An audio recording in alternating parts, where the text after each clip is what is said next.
Hola y bienvenidos al podcast Teología en tu Vida, un podcast semanal que te ayuda a aprender más sobre la teología y cómo afecta tu vida.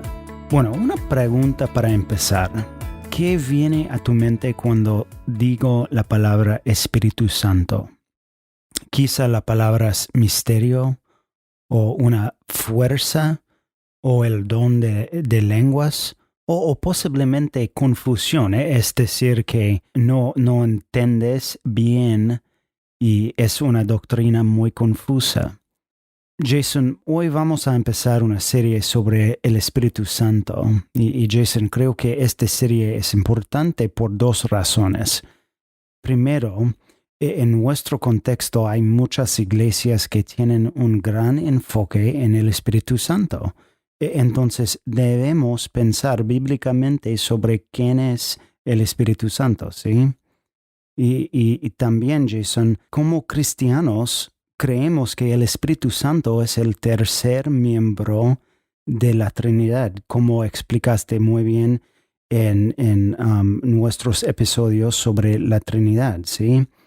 Así que tenemos que esforzarnos en pensar correctamente sobre quién es Él y para que podamos adorarlo.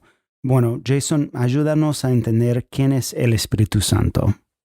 Bueno, hola Eric, y como ya dijiste, empezamos hoy una serie sobre el Espíritu Santo.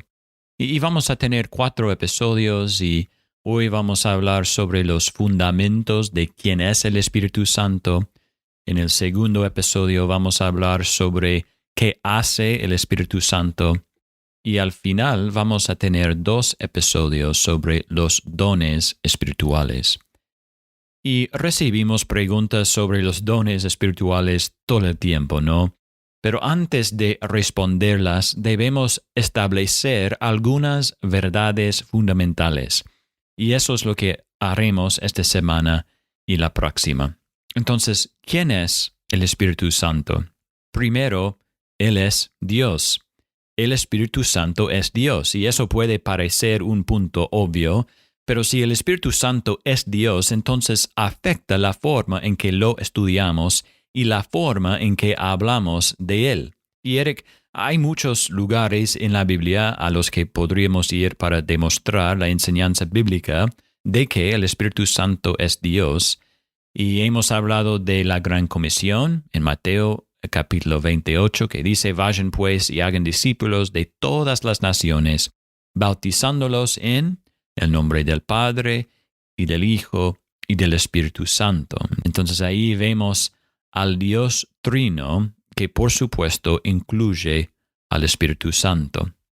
Otro ejemplo es la historia de Ananías y Zafira en el capítulo 8 de Hechos. En la iglesia primitiva, cuando alguien estaba en necesidad, a menudo otra persona en la iglesia vendía algo o de alguna manera daba el dinero para ayudar a satisfacer esa necesidad. Y eso es lo que pasó con Ananías y Zafira. Vendieron una propiedad y solo dan parte de las ganancias a la iglesia. Ahora, su pecado no fue dar solo una parte de las ganancias, no tenían la obligación de darlo todo. Su pecado fue que afirmaron haberlo dado todo. Su pecado fue la mentira. Entonces, cuando vienen a darles dinero a la iglesia, Pedro dice: Ananías, ¿por qué ha llenado Satanás tu corazón para mentir al Espíritu Santo y quedarte con parte del precio del terreno? Mientras estaba sin venderse, ¿no te pertenecía? Y después de vendida, ¿no estaba bajo tu poder? ¿Por qué concebiste este asunto en tu corazón? No has mentido a los hombres, sino a Dios. Ahora, ¿por qué Pedro diría eso? En un momento dice que le han mentido al Espíritu Santo y en otro que le han mentido a Dios. ¿Cuál es? ¿Pedro está confundido? Bueno, por supuesto que no. Sabe que el Espíritu Santo es Dios. Aquí, al principio, está claro que los primeros creyentes creían que el Espíritu Santo es Dios. Mentir al Espíritu Santo es el mismo que mentir al Dios. De nuevo, es un punto básico pero importante. Si queremos adorar a Dios correctamente, tenemos que saber quién es Dios. Y el Espíritu Santo es Dios. Entonces es importante que lo entendamos bien. En segundo lugar, Eric, el Espíritu Santo es una persona y no una fuerza. Se habla mucho sobre espiritualidad en el mundo de hoy y lamentablemente algo de eso ha influido en la forma en que nosotros, como cristianos, entendemos el Espíritu Santo. Pero el Espíritu Santo no es una fuerza impersonal, no, Él es Dios y es una persona. Romanos 8, versículo 11 dice, «Pero si el Espíritu de aquel que resucitó a Jesús de entre los muertos habita en ustedes, el mismo que resucitó a Cristo Jesús de entre los muertos también dará vida a sus cuerpos mortales por medio de su Espíritu que habita en ustedes». Es una persona que habita en nosotros, ¿no? En 1 Juan capítulo 5, versículo 6, «Este es aquel que vino mediante agua y sangre, Jesucristo, no solo con agua, sino con agua y con sangre, y el Espíritu es Él que da testimonio, porque el Espíritu es la verdad». Es una persona que da testimonio, ¿no? Y bueno, hay muchos más ejemplos, pero el punto es que cuando hablamos del Espíritu Santo, lo hacemos de manera personal. Como hablamos en los episodios sobre la Trinidad, Dios es uno, hay perfecta unidad. Sin embargo, ese Dios único existe en tres personas. Y de la misma manera que Jesús es una persona de la Trinidad, también lo es el Espíritu Santo. Y comprender esta unidad es especialmente importante cuando lleguemos a los episodios finales de esta serie, Eric. Pero solo una pista aquí. Debido a que existe una perfecta unidad entre las personas de la Trinidad, no se contradicen entre sí.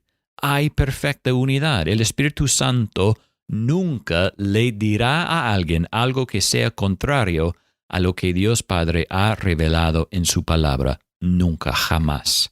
Y esto nos lleva a nuestro tercer punto sobre el Espíritu.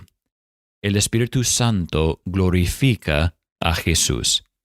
Ahora, puedes decir que esto es algo que el Espíritu Santo hace más que quién es, y tal vez eso sea cierto, pero esto es tan crucial para quién es el Espíritu Santo. Él glorifica a Jesús. Y esto no debería sorprendernos si entendemos que el Espíritu Santo es Dios, porque eso es lo que hacen las tres personas de la deidad. Se glorifican unos a otros. En Juan capítulo 8 leemos, Jesús respondió, «Si yo mismo me glorifico, mi gloria no es nada. Es mi Padre el que me glorifica». Entonces vemos que el Padre glorifica al Hijo. En Juan capítulo 17 leemos, «Estas cosas habló Jesús y alzando los ojos al cielo dijo, Padre, la hora ha llegado, glorifica a tu Hijo para que el Hijo te glorifique a ti». Entonces el Padre y el Hijo glorifican unos a otros. En Juan capítulo 16, «Pero cuando Él, el Espíritu de verdad, venga, los guiará a toda la verdad, porque no hablará por su propia cuenta, sino que hablará todo lo que oiga, y les hará saber lo que habrá de venir. Y Él me glorificará, porque tomará de lo mío, y se lo hará saber a ustedes». Entonces el Espíritu también glorifica a Jesús. Entonces, el Espíritu Santo glorifica al Hijo, al igual que todos los miembros de la Trinidad se glorifican unos a otros. Y Eric, aquí, ¿por qué es tan importante para nuestro estudio? Hay muchas cosas que la gente de hoy, los cristianos de hoy, atribuyen al Espíritu Santo. Y una forma en que podemos evaluar la verdad de esas afirmaciones es preguntar, ¿glorifica eso a Jesús? El Espíritu Santo glorifica a Jesús. Entonces, si las cosas que las personas afirmen que provienen del Espíritu en realidad les dan gloria a ellos mismos o a cualquier otra persona, podemos estar seguros de que no es del Espíritu, porque todo lo que hace el Espíritu glorifica a Jesús. ¿Quién es el Espíritu Santo? Él es Dios, es una persona y es un glorificador de Jesús. Y por todas esas razones, Él es digno de nuestro tiempo para estudiar sus caminos y es digno de nuestra adoración. La semana que viene, Eric, veremos lo que hace el Espíritu y por qué eso es importante para nuestras vidas. Gracias, Jason, muy útil. Y gracias por ayudarnos a entender quién es el Espíritu Santo. No te pierdas la próxima semana cuando continuemos nuestra serie sobre el Espíritu Santo. Y no te olvides de escuchar nuestros episodios anteriores, como la entrevista que tuvimos la semana pasada con Ana Ávila. Bueno, nos vemos la semana que viene con otro episodio de Teología en tu Vida.